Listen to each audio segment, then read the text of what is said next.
Zdravo svima! Dobrodošli na kanal Šta za ručak. Danas pravimo koh. Pripremimo sve što nam je potrebno.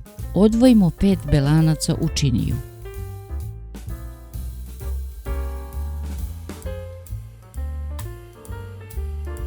Mutimo mikserom u čvrst sneg. Dodamo 5 kašika šećera.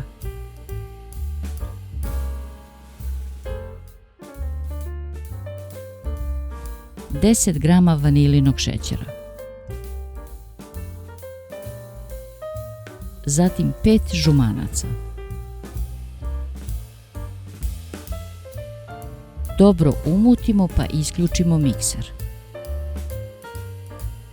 Dodamo 3 kašike griza.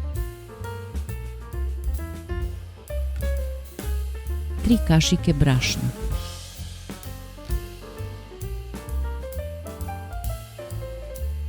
Lagano promešamo žicom.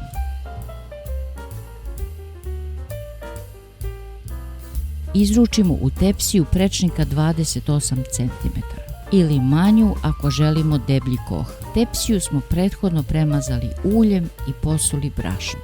Pečemo oko 20 minuta na 180 stepeni. Dok se koh peče, u šerpu sipamo 1 litar mleka. Dodamo 5 kašika šećera.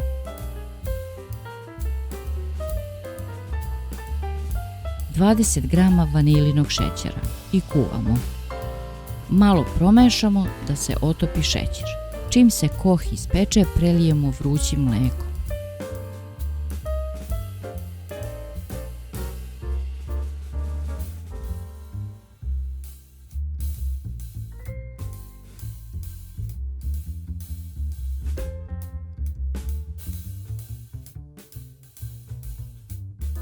Ostavimo da se dobro ohladi. Ako vam se dopao ovaj recept, lajkujte i zapratite kanal. Prijatno!